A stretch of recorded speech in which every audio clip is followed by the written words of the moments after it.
ត្រឹមលាន់យើងត្រូវរួមរាន់ឡើងរំសប្បាយកុំទុកខ្វល់ខ្វាយញញឹមស្រស់ស្រាយសប្បាយជុំគ្នាឆាប់ឡើងរំមកកុំនៅរញរាសំលេងស្គរត្រតាខែត្រសោបេះដូងរីករាយខ្លុយបីពីរោះស្ដាប់មិនចំណាយអស់ទុករីករាយសំណើចសប្បាយចូលឆ្នាំភូមិយើ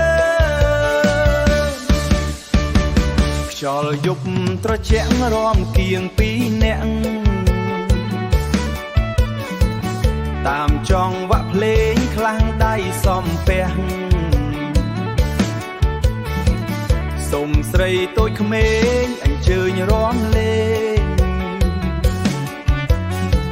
ខ្លះទៀតកំប្លែងរំលេងខ្ញៀវខ្ញា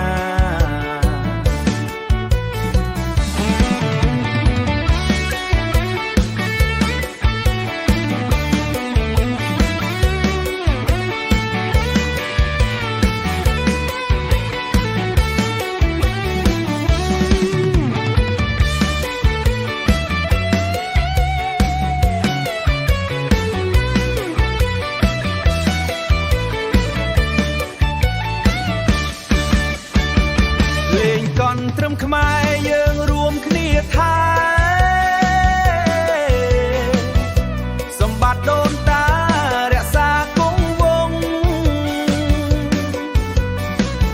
ទុំយូរយ៉ាងណាមកដកដូនតាយើងថែរក្សាស្ថិតនៅជានិច្ចសប្បាយភូមិ